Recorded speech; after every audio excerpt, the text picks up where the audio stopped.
Une fois la couche d'aluminium sèche sur l'avion, je vais passer un produit Heavy Shipping qui aura pour effet de faire les écailles de peinture comme on en voit souvent sur les avions japonais. Alors on n'est pas obligé d'utiliser ce produit, on peut aussi, si on n'en a pas, utiliser de la laque à cheveux.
Voilà.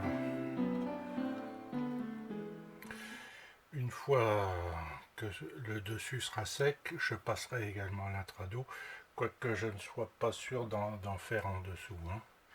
J'en ferai surtout au-dessus. Donc,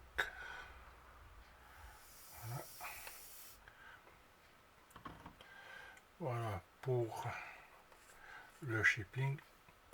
Une opération assez rapide. Et maintenant, on va laisser sécher. Voilà. Il est temps maintenant de commencer la peinture proprement dit du modèle. Donc pour le manipuler, je vais utiliser un gant. Ça évitera de me tacher les mains.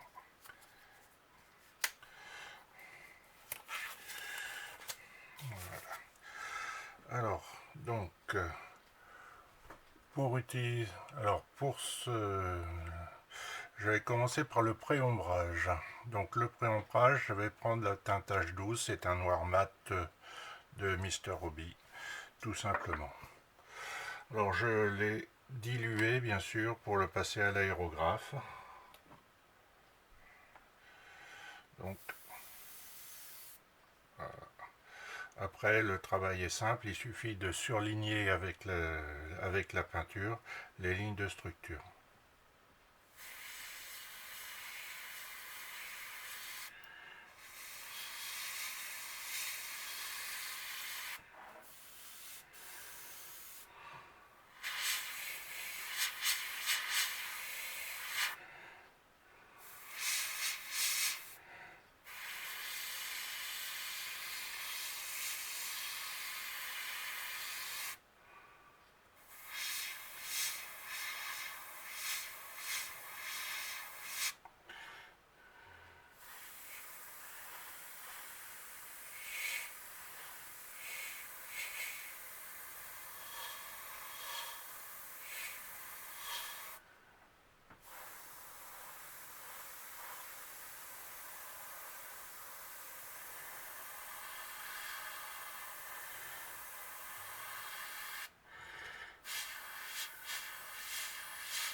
Donc ce travail sera visible à la fin par transparence après la mise en peinture de l'avion.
En fait, l'avion est pratiquement recouvert de peinture. Alors l'avantage de porter des gants, ça évite aussi de mettre des empreintes inutiles. Voilà. Voilà pour le pré-ombrage. C'est pas très compliqué. En plus, c'est un très bon entraînement pour l'utilisation de l'aéro. Voilà. Voilà. On va continuer maintenant avec le gris vert qui est la teinte générale de cet avion. Bon. Donc, je vous rappelle donc que j'ai choisi de faire cette décoration.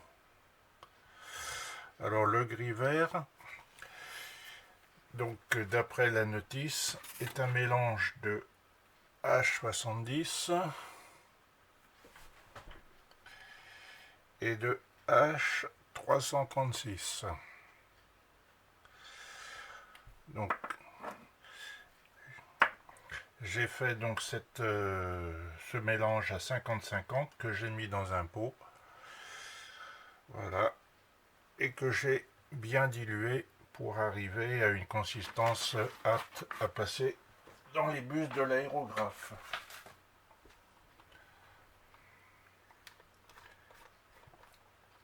Voilà.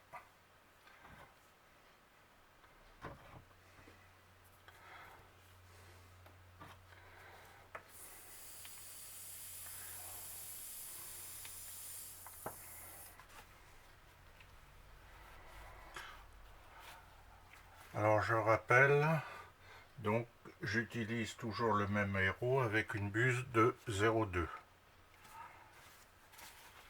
C'est pas la peine de prendre trop gros, il faut pulvériser finement.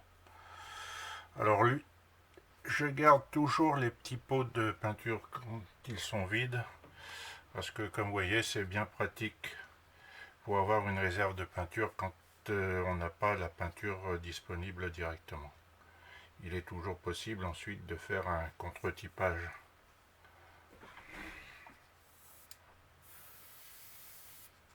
Voilà.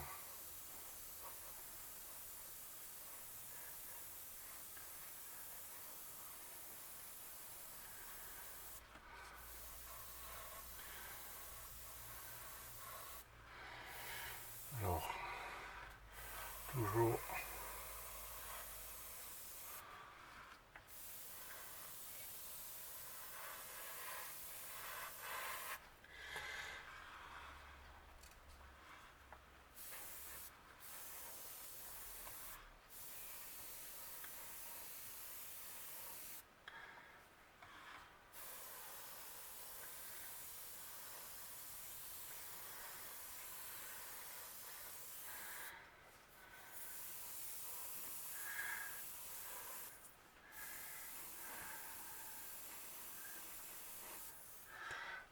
voilà, une première couche.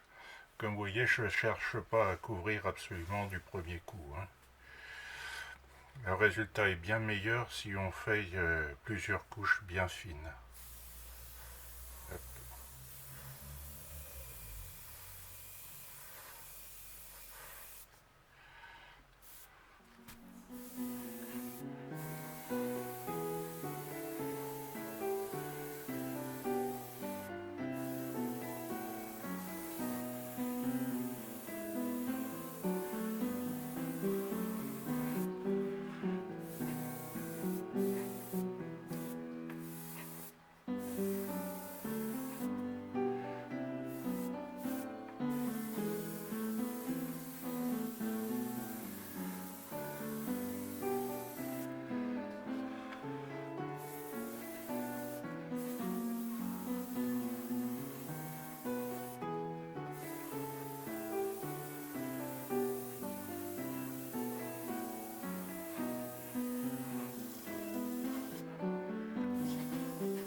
Bon, j'ai fini le godet. On va laisser sécher un petit peu et on prendra ensuite, ainsi que le dessous de l'appareil. Voilà. On va maintenant passer à l'intrado pour terminer cette séance de peinture. Donc la première séance de décoration.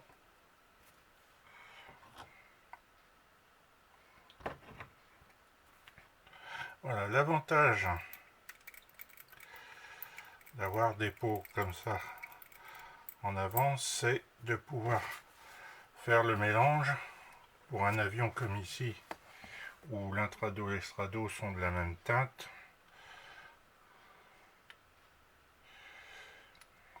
Comme ça, il n'y a pas de, il n'y a pas de reprise. J'ai failli baptiser l'avion. Voilà, donc on continue par le dessous de l'avion de la même façon.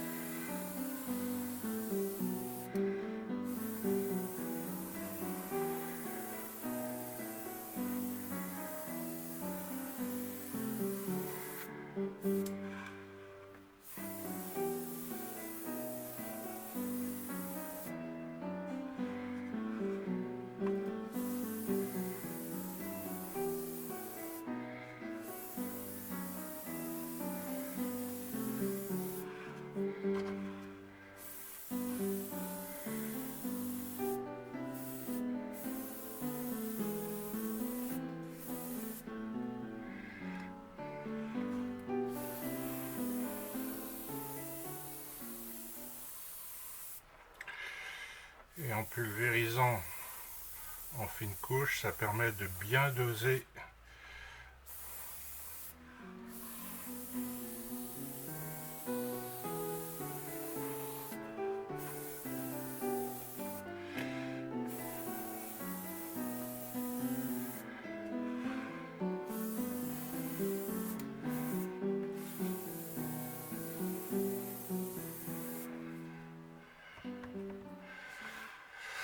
Voilà, donc l'intrado est fait maintenant. Donc voilà, je garde le reste de peinture, je vais pas le jeter, ça pourra servir parce qu'il y a encore des accessoires à mettre en peinture, donc il faut absolument pas la perdre. Mais pour cette première partie de peinture est terminée, et la prochaine vidéo, on finira la peinture avec les taches vertes et les marquages, surtout les inomaru, les cercles rouges que je vais faire à la peinture également. Donc il y a encore pas mal de peinture avant d'attaquer le shipping. Donc à bientôt.